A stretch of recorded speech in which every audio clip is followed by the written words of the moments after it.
أرحب بكم إخوتي وأخواتي الأحباء في هذا الشريط الجديد الذي فيه سأتحدث إليكم عن موضوع مهم آخر، ألا وهو الأخلاق والسلوك. يقول الحكيم: إن لم ترفعك أخلاقك فلن يرفعك منصبك، وإن لم تزينك أفعالك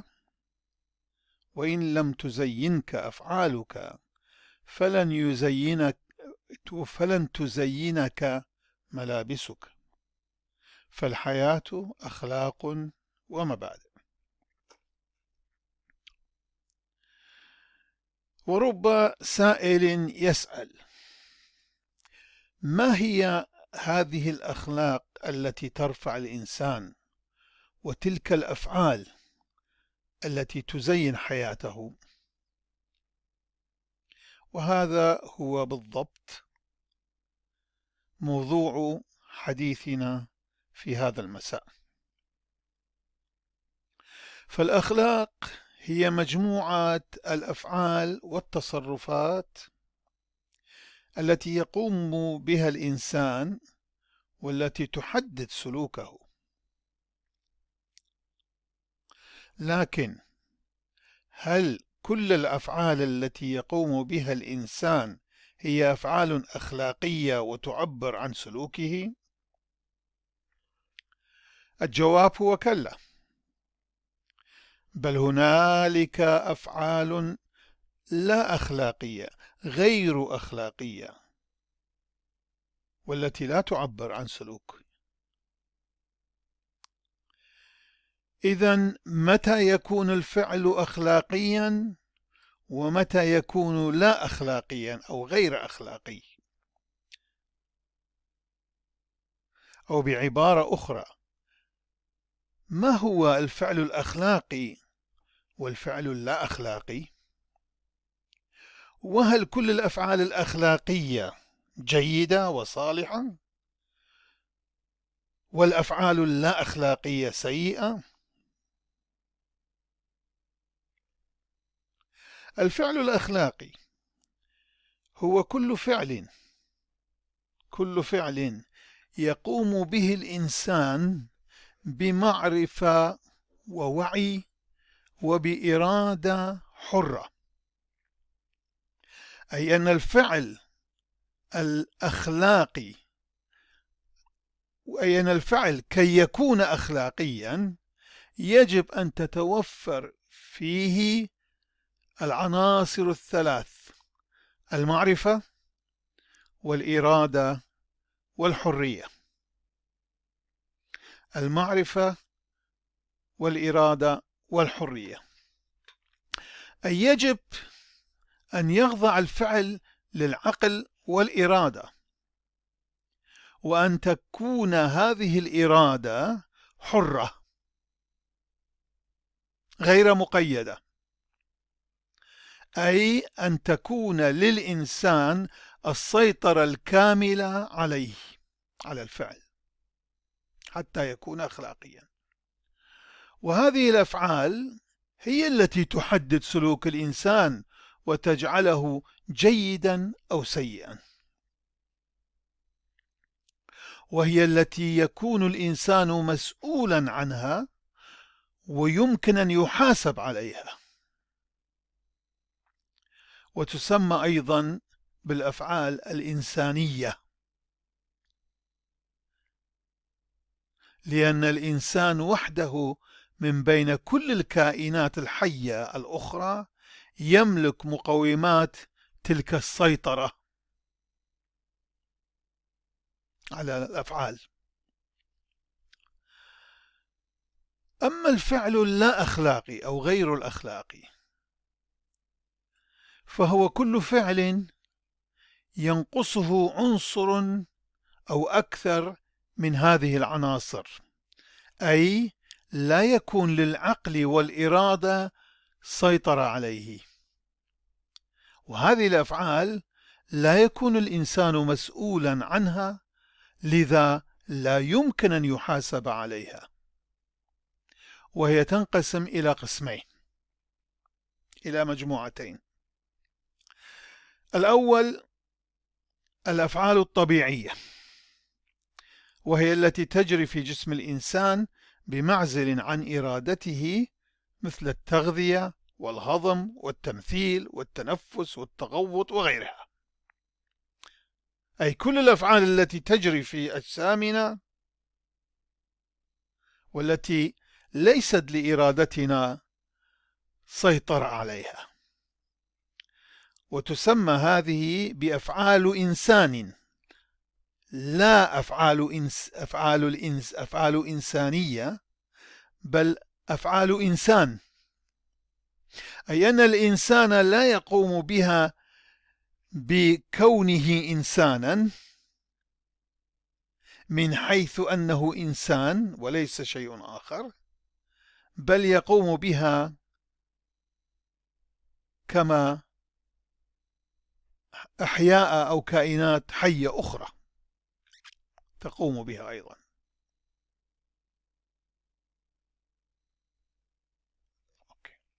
وهذه الكائنات الحية أخرى مثل الحيوانات والنباتات، فهي أيضا لها مثل هذه الأفعال: تغذية، هضم، تمثيل، تنفس، تكاثر. أما المجموعة الثانية أو القسم الثاني من الأفعال اللا أخلاقية، فهي الأفعال الإجبارية، أي كل تلك الأفعال التي يغصب ويجبر الإنسان على إتيانها، والتي لا يكون حرا في القيام بها أو الامتناع عنها بإرادته.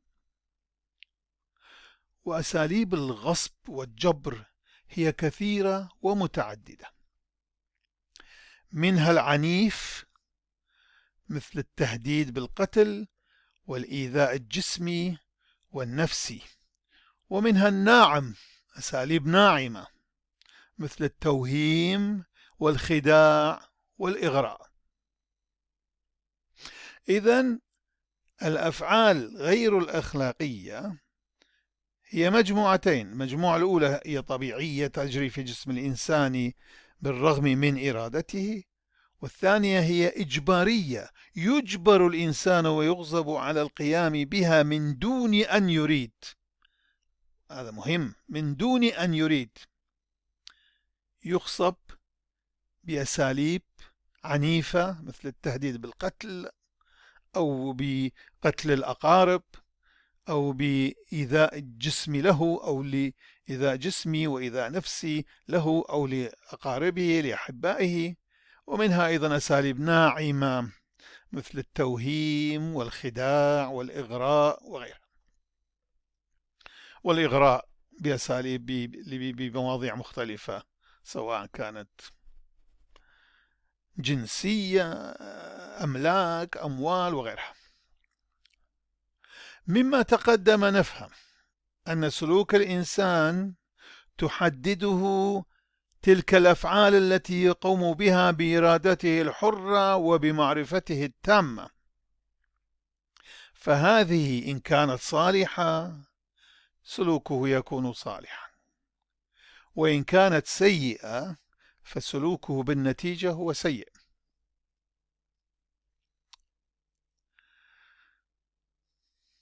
لكن ذلك يثير تساؤلات مهمة. هذه الأمور تثير تساؤلات مهمة، هي: أولا، هل يملك الإنسان القدرة على معرفة طبيعة الأفعال والأشياء بحيث يمكنه التمييز بينها وتصنيفها إلى ما هو جيد وما هو سيء؟ هل للإنسان هذه القدرة؟ ثانيا، ما هي المصادر التي يمكن للإنسان أن يستمد منها هذه المعرفة، معرفة الأفعال الجيدة والسيئة؟ ثالثا، ما هي المعايير والمقاييس التي يمكن له أن يستخدمها لكي يستطيع الحكم على فعل ما ووضعه في خانة الجودة أو السوء؟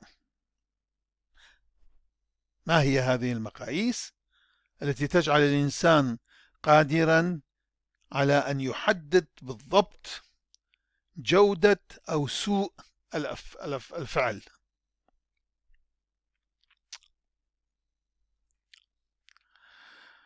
أما بخصوص النقطة الأولى، أي قدرة الإنسان على معرفة طبيعة الأفعال والتمييز بينها، فتبينه لنا كتب الفلاسفة والحكماء القدماء، أمثال أحيقار الحكيم وأفلاطون وأرسطو وسقراط وغيرهم. وأما المصادر، أي النقطة الثانية، المصادر التي يمكن أن يعتمد عليها الإنسان لكي ما يأتي حكما صائبا على الأفعال، فهي الآتية: 1. الدين والتراث. الدين والتراث. لا يخفى على أحد أن الكثير من الأديان التي وجدت على سطح الأرض على مر العصور أرادت تعليم الإنسان أمرين أساسيين، هما العقيدة والأخلاق، مع أمور أخرى، ولكن الأمرين الأساسيين العقيدة والأخلاق. وما يهمنا هنا هو الأمر الثاني، أي الأخلاق. فجميع الأديان قامت من خلال تعاليمها بإطلاع الإنسان على الأعمال الجيدة والأعمال السيئة، وقامت بحثه وتشجيعه وإرشاده للقيام بالجيدة منها والامتناع عن الشريرة والسيئة.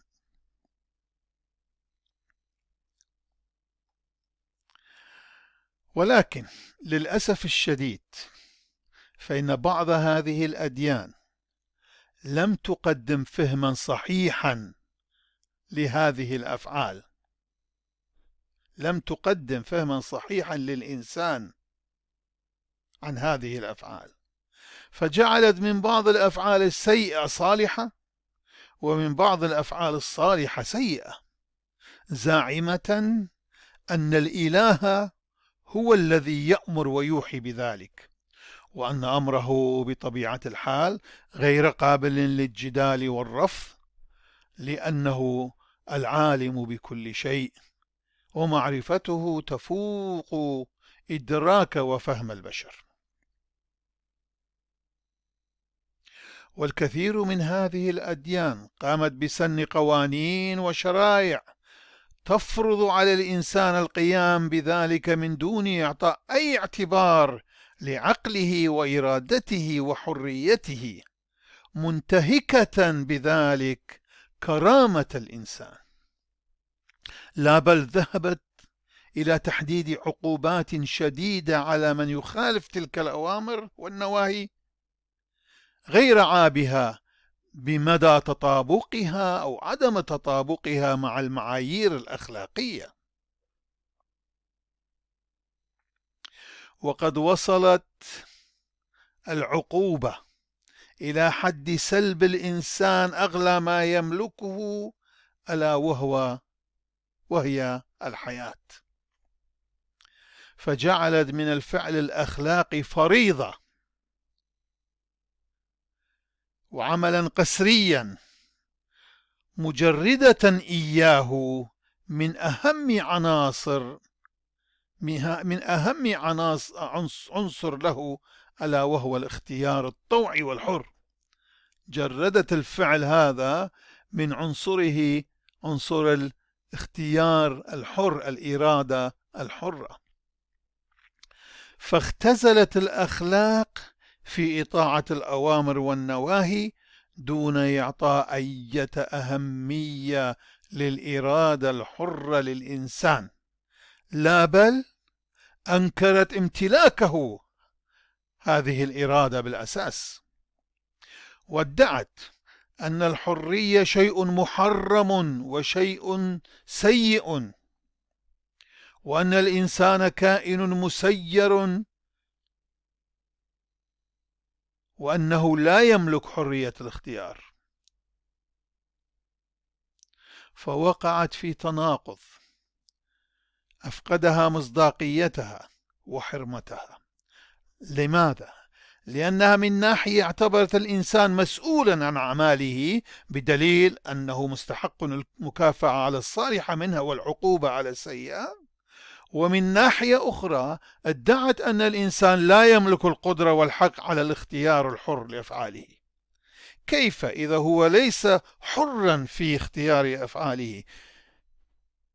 بأي ذريعة يمكن أن يحاسب وأن يكون مسؤولا عنها إن كان هو مسيرا من دون إرادته لعمل شيء ما أو للإتيان بفعل ما، سواء سيئا كان أم صالحا؟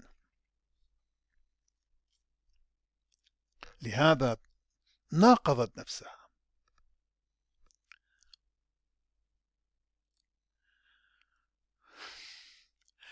ومن الأديان ما لم يكتفي بتجريد الإنسان من الإرادة الحرة فقط، بل جردته أيضا من عقله، زاعمة أن العقل قاصر وغير قادر على المعرفة الصحيحة للأمور، فبالنتيجة لا يمكنه التمييز بين الخير والشر، لذا عليه الإذعان، لذا فهو مجبر أن يذعن فقط لتعليماتها، تعليمات الأديان وقوانينها وشرائعها، مدعية أن الله هو الذي من سلمها هذه الشرائع والقوانين.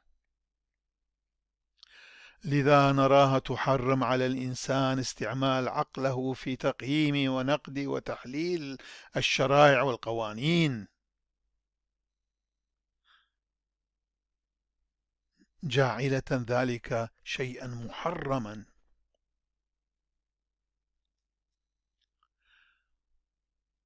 مدعية أن الله هو الذي يفرض، وأنها تفرضها باسم الله. بهذا أفرغت الأديان هذه الفعل الأخلاقي من كل عناصره، أي من المعرفة والإرادة والحرية. والظاهر أن مؤسسي هذه الديانات لم يعوا أنهم بفعلتهم هذه ينزعون عن الدين دوره الأخلاقي أيضا، ويحولونه إلى مجرد منظومة سياسية أو اجتماعية مستندة على قوانين وشرائع وأوامر ونواهي. وحصرت دور التربية الدينية أيضا في تلقين هذه الشرائع للناس ومطالبتهم الإذعان لها وإطاعتها بصورة عمياء بدون سؤال واستفسار واعتراض، وبدون محاولة للفهم. هذا الأمر أدى إلى تجريد الإنسان من إنسانيته، فصار الإنسان لا إنسان، صار كآلة، كأية بهيمة يساق يسير غصبا عن إرادته.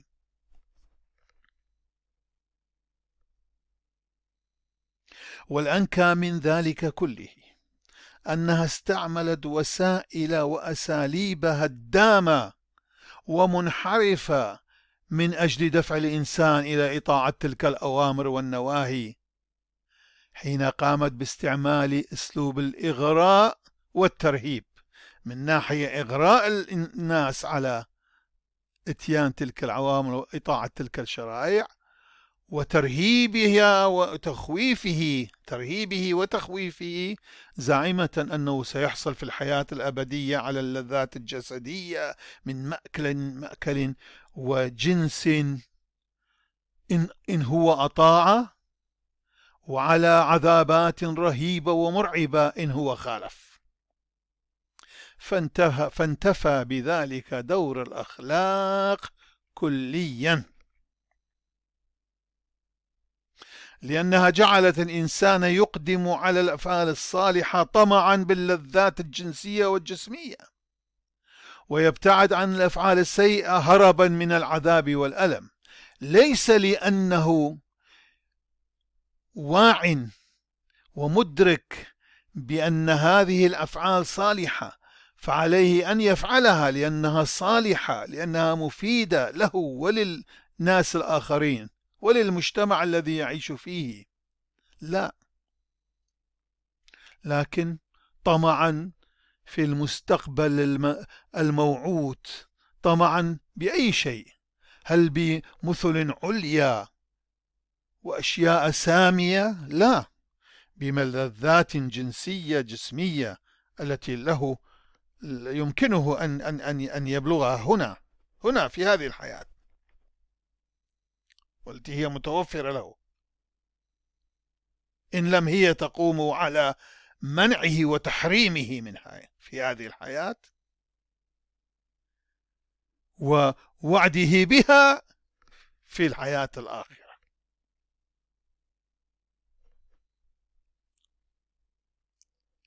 وهذا النمط من التعليم صار سببا لنشر ثقافة وتربية التعسف باسم الدين والإله، فكل واحد كان يستطيع أن يظهر التدين وأن يقول بأن باسم الدين والإله يفرض على الآخرين هذه الأمور ويمنعهم من التفكير والاستفسار والتحليل والاستنتاج بأنفسهم. وأدى هذا ومع الأسف الشديد إلى أن يقدم الكثير من المثقفين والمتنورين والمدافعين عن كرامة الإنسان إلى كره الدين، أدى بهم إلى أن يكرهوا الأديان كلها مع الأسف، وهذا غير صحيح، وأن يعتبروها كلها منافية للقيم والمبادئ الأخلاقية والإنسانية ومنتهكة لكرامة الإنسان. الخطأ هو في أنهم وضعوا كل الأديان في سلة واحدة، ولم يحاولوا أيضا أن يروا ويدرسوا ويمعنوا النظر فيها ليستطيعوا أن يميزوا بينها، لأن ليست كل الأديان هكذا.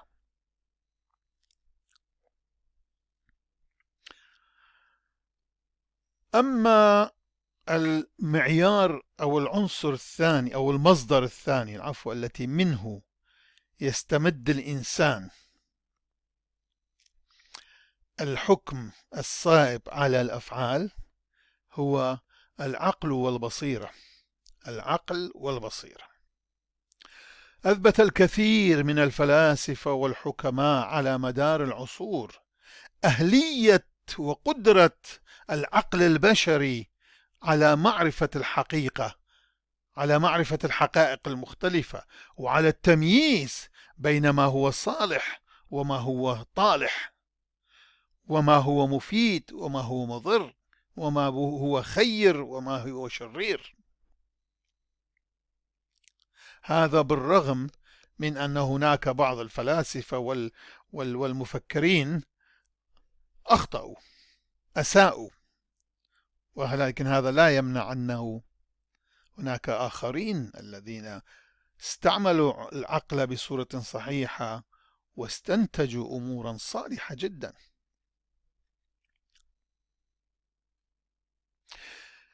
إن أفضل طريقة لتحقيق هذه القدرة على التمييز هو التفكير المنطقي، التفكير المنطقي، والتفكير بالمنطق وبأدواته استعمال أدواته المختلفة مثل الاستقراء والاستنباط والمقارنة والتحليل والاستنتاج. فالمنطق يعلمنا أنه لا يحدث أمر من دون أن يكون هناك سبب يدفعه وغاية يرنو إليها. ويساعدنا المنطق في تحديد المعايير والمقاييس التي يجب استعمالها لمعرفة نوعية الأفعال والحكم على جودتها أو رداءتها بصورة صحيحة وسليمة. ويمكننا حصر تلك المعايير في النقاط التالية. أولا، مدى النفع أو الضرر الذي يسببه الفعل للحياة. المعيار الأول لمعرفة جودة أو سوء فعل ما هو النظر في مدى النفع أو الضرر الذي يسببه للحياة. فالفعل يكون جيدا إذا كان نافعا للحياة ومؤديا إلى حفظها وحمايتها وسلامتها وتطورها واستمرارها، ويكون سيئا بالمقابل إن هو أدى إلى الضرر بالحياة وبسلامتها وباستمراريتها. هذا المعيار الأول وهو معيار واضح. ثانيا، المعيار الثاني هو النظر في مدى تطابق الفعل مع طبيعة الأشياء، مع طبيعة الشيء ومع الغاية التي من أجلها وجد ذلك الشيء.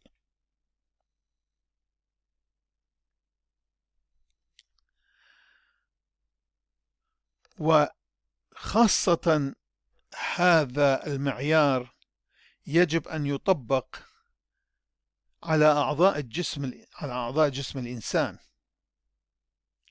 أي أنه يجب احترام طبيعة أعضاء الجسم والتعامل معها واستعمالها بطريق مطابق للوظيفة والغاية التي أعطتها له لذلك العضو طبيعة ذلك العضو.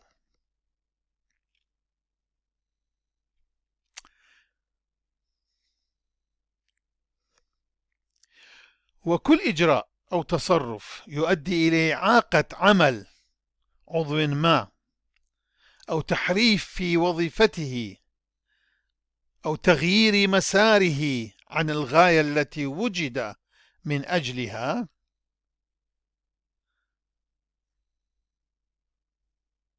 هو فعل سيء، سواء جاء ذلك من قبل الشخص نفسه أو من قبل غيره كالطبيب مثلا. وبعكسه فالإجراء الذي يحافظ على العضو ويوفر له شروط تساعده على إداء عمله والوصول بشكل سليم إلى هدفه هو بالتأكيد من الأفعال الجيدة والأخلاق الحميدة. المعيار الثالث هو النظر في الفعل عن مدى حفاظه على كرامة الإنسان. فكل فعل يؤدي إلى صون كرامة الإنسان وضمان حقوقه المختلفة كحقه في الاختيار الحر لأفكاره ودينه وحزبه ومهنته وانتماءاته السياسية والاجتماعية وطريقة عيشه هو فعل جيد وسلوك حسن. وبعكسه كل فعل وتصرف يقف ضد هذه الحقوق وهذه الكرامة هو سلوك رديء وأخلاق فاسدة وفعل رديء. أما المعيار الرابع والأخير فهو مدى النفع أو الضرر الذي يلحقه الفعل بالطبيعة. فإذا كان فعل ما يلحق الضرر بالطبيعة المتمثلة في الهواء والماء والنباتات والحيوانات فهو فعل سيء وخلق فاسد. أما كل فعل أو إجراء أو تصرف من فرد أو من جماعة يساعد في الحفاظ على الطبيعة والعمل إلى تطورها وصيرورتها وسيرها نحو الهدف بصورة سليمة هو فعل صالح وهو خلق حميد.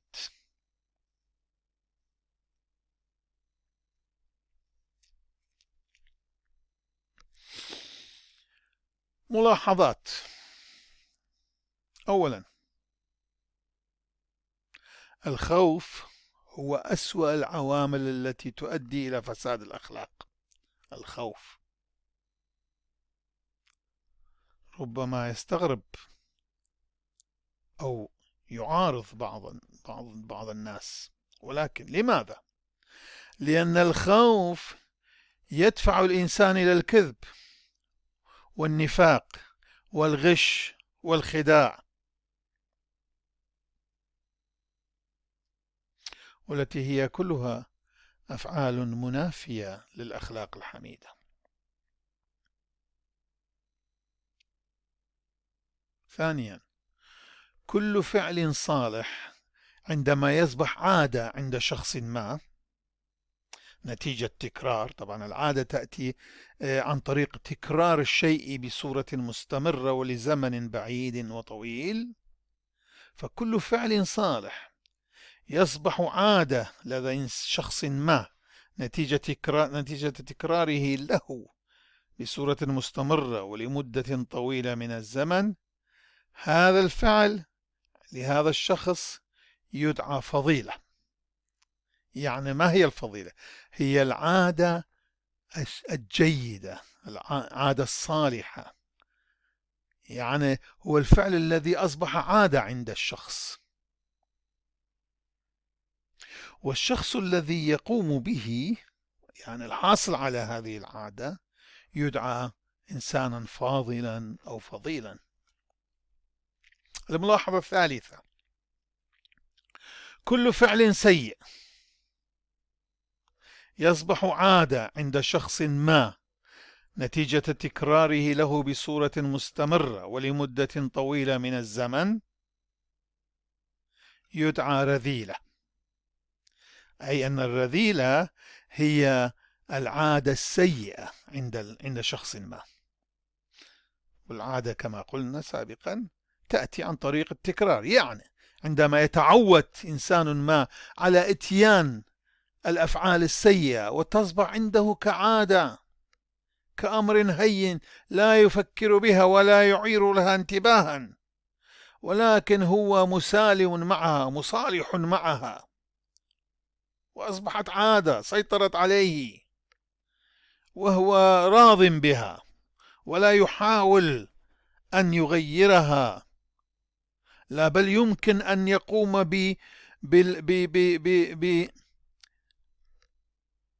بمناقشة الآخرين ودخول في جدال وفي عراك إن أحد قال له أن هذا غير صحيح، أن هذا سيء، هذه عادة ليست،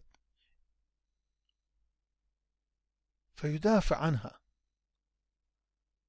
أصبحت عنده عادة. والشخص الذي يقوم بذلك يدعى شخصا رذيلا وسيئا ودنيئا. وهنا أود أن أعطي بعض الأمثلة لكي نكون عمليين. أنا أعطي بعض الأمثلة عن الأفعال الجيدة التي تؤدي إلى الأخلاق الحميدة، والأفعال السيئة التي تؤدي إلى الأخلاق السيئة أو تنتج أخلاقا سيئة. فمن الأفعال الصالحة الجيدة التي تكون الأخلاق الحميدة هي العدالة. والعدالة هي أن تعطي لكل استحقاقه. وثانيا المساواة، وهي أن لا تفرق بين الناس على أساس العنصر أو القومية أو الدين أو المذهب أو الجنس. لا تفرق على أساس هذا بين الناس. هذه هي المساواة، عدم التفريق. ثالثا المحبة. ما هي المحبة؟ نقولها كثيرا، نستعملها، ولكن ما هي محبة؟ هل هي فقط مشاعر، أحاسيس، عواطف؟ لا، المحبة هي أن تتمنى وتطلب وتعمل من أجل الخير والفائدة للآخرين. أن تتمنى وتطلب وتعمل الخير والفائدة للآخرين. عندها أنت حقيقة تحبهم. وليست المحبة فقط أن تؤلف أشعارا وخطابات مدح، لا. رابعا الكرامة.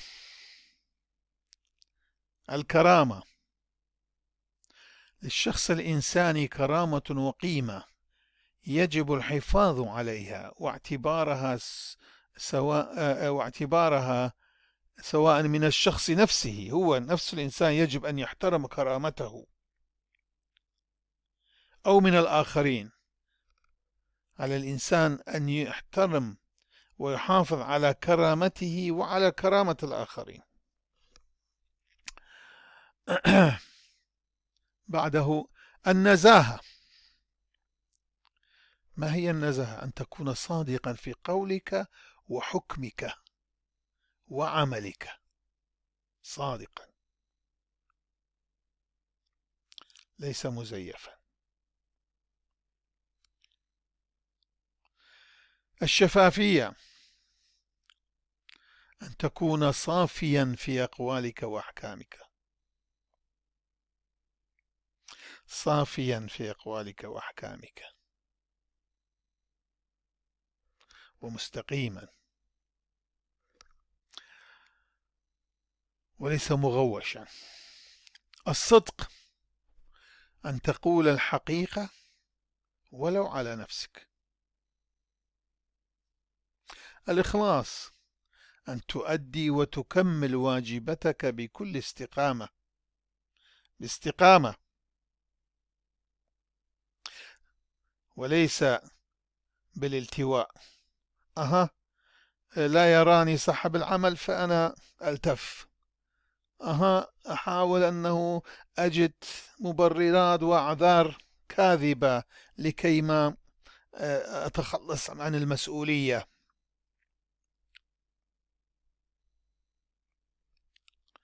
أو أن أكذب لكي ما أتخلص عن المسؤولية.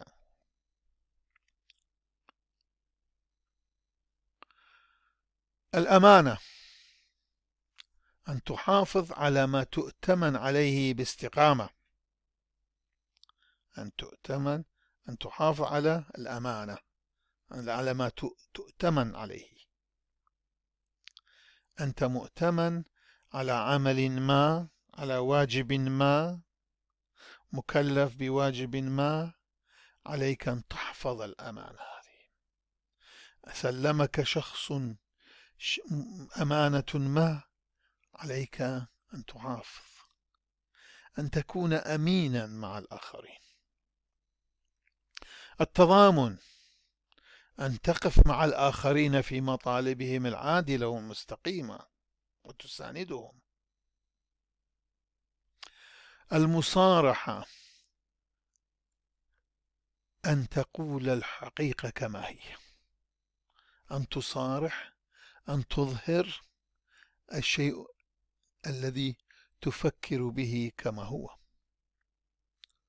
العفة والزهد والترفع عن الأهواء والملذات الجنسية وعن لذة المال والثروة. التواضع، أن لا ترفع نفسك فوق الآخرين ولا تتفاخر وتمدح نفسك. الاعتدال، أن تلتزم بما هو معقول في قولك وفعلك. التسامح، أن تغض النظر عن أخطاء الآخرين وتسامحهم عنها عند طلبهم السماح. التعاون، أن تمد يد المساعدة للمحتاجين بصدق واستقامة. التكافل، أن تشترك مع الآخرين في تلبية احتياجات الضعفاء. التفاهم، أن تهتم بجدية بما يقوله الآخرين وتقدر أقوالهم وآراءهم وتتفهمها، تتفهم أوضاعهم، لا أن تحكم عليهم بمشاعرك وأحاسيسك الذاتية، لا، ولكن أن تحاول أن تفهم وضعهم الحقيقي. هذه هي بعض، مو كل، بعض أمثلة على الأفعال الصالحة التي تحدد الأخلاق الحميدة، التي تكون والتي عليها تقوم الأخلاق الحميدة. أما مكونات الأخلاق السيئة هي الأفعال الرديئة، فهي الظلم، منها طبعا الظلم، وهو عدم إعطاء حق الآخرين بل سلبهم حقوقهم ومستحقاتهم. التفرقة، التمييز بين الناس على أساس العنصر والقومية والدين والمذهب والجنس وغيره. الكراهية، أن تطلب الشر والضرر للآخرين. الدناءة، أن تستخف بقيمة الشخص البشري وتعتبره شيئا رخيصا. النصب والاحتيال، هو أخذ أموال وأملاك الآخرين عن طريق الكذب والالتفاف على الحقيقة. الغش،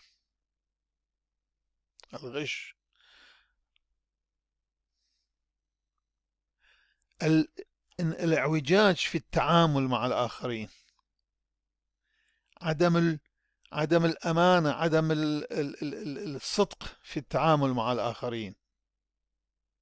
تقول لهم هذا صالح وإنما أنت تعمل شيئا رديئا يضرهم.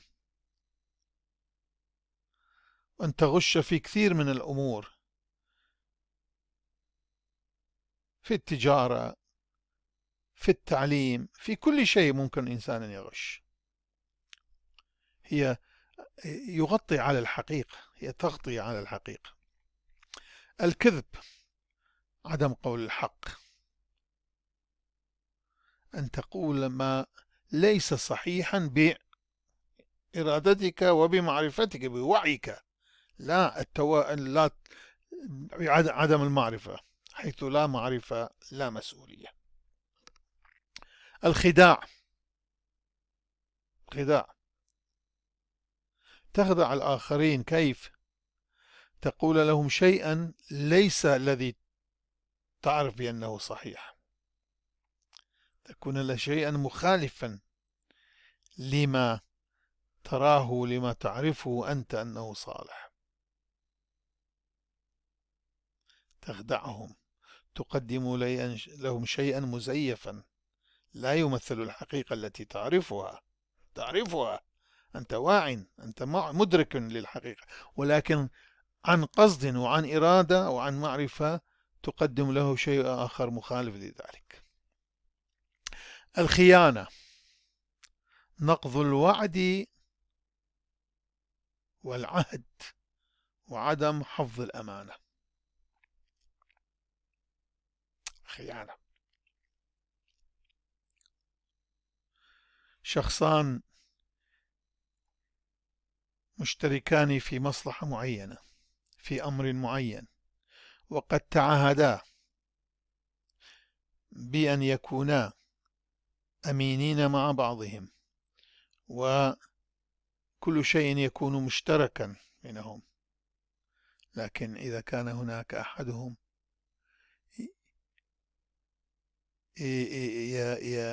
يتعاون مع عدو، مع آخر، فيما يضر شريكه، يخون شريكه، وهذا ممكن تطبيقه على الزوج والزوجة، على الشركاء في تجارة، في معمل، في أي شيء. الأنانية، طلب الفائدة للذات ولو على حساب وكرامة وحقوق وفائدة الآخرين، فقط لي أنا أضرب عرض الحائط حقوق الآخرين وفائدتهم وكرامتهم وحقوقهم فقط من أجل أن أنا أحصل على ما أريد. الإغراء، تقديم الوعود الكاذبة بهدف الإيقاع بالآخرين في مهالك وأضرار.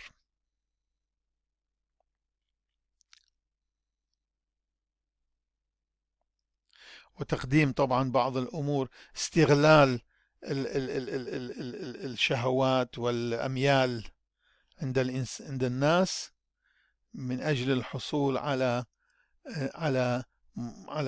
على فوائد ذاتية، أقدم لهم، أغريهم في بعض هذه الأمور الدنيئة. مثلا الفحشاء، الجري وراء الأهواء والملذات الجنسية بصورة مفرطة وغير مرتبة.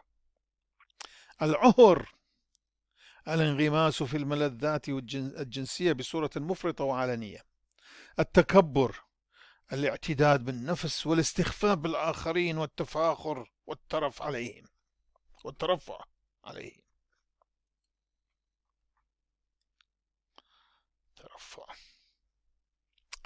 الغرور، أن تحسب نفسك أحسن من الآخرين وتعظم من شأنك أكثر مما تستحق، إنسان مغرور. التعدي، الإضرار بشخصية ومال وملك الآخرين بغير وجه حق، بغير حق، بدون حق. الغزو،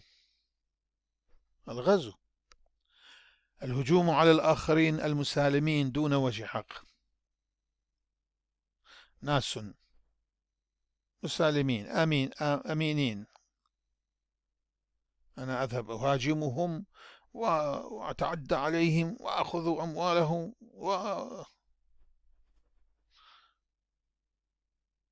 وأعرضهم لكثير من المهانة والتحقير. السبي، السيطرة على الآخرين وأخذهم كعبيد وإجلائهم من أرضهم وممتلكاتهم. ناس، تأخذ ناس، تسبيهم، ترحلهم من مكان لآخر، تأخذهم بالقوة بالعنف وتجبرهم على اتباعك وتجعلهم كعبيد. السرقة، معروف، أخذ ما ليس لك حق، ما ليس هو لك، أخذ أموال الآخرين التي لا تعود لك، أموال وأملاك ومهما كان، وبصورة معوجة. السلب والنهب، أخذ أموال وممتلكات الآخرين بالقوة وبالخديعة. الاغتصاب، سلب المرأة عفتها ومضاجعتها بالقوة رغما عن إرادتها، رغما عن إرادتها. إذا كانت هي موافقة هذا يعتبر زنا إذا لم يكن زوج وزوجة، لكن أن تغصب بالقوة، تسلب المرأة عفتها أو وتضاجعها بالقوة رغما عن إرادتها، هذا هو اغتصاب، هو من الأفعال المشينة حقيقة، السيئة، من الأخلاق السيئة. الابتزاز، الحصول على موافقة الآخرين في مالهم وشرفهم عن طريق تخويفهم بإفشاء سر عمل خاطئ قاموا به أو أجبروا على القيام به، تهددهم بهذا، تبتزهم،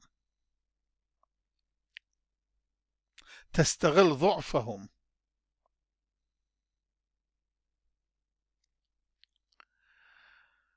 التهديد، الحصول على موافقة الآخرين في التنازل عن حقوقهم أو آرائهم أو أفكارهم أو أموالهم مقابل عدم قتلهم، تحت التهديد بالقتل. تهديد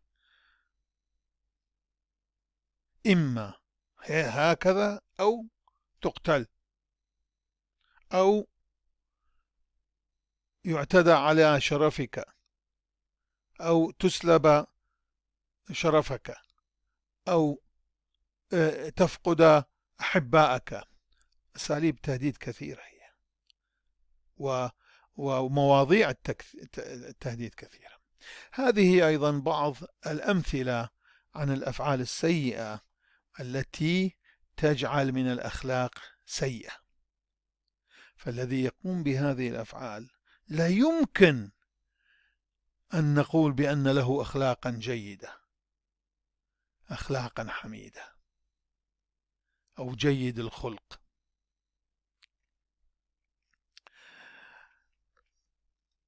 أملي أن أكون قد أعطيت فكرة واضحة عن هذا الموضوع المهم الذي كثيرا ما نسمع عنه،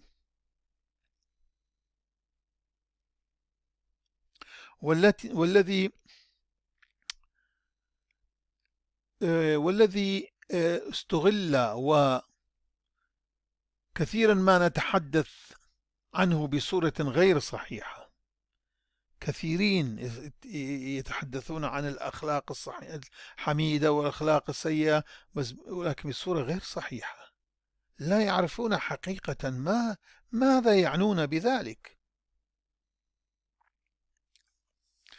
هنا آتي إلى نهاية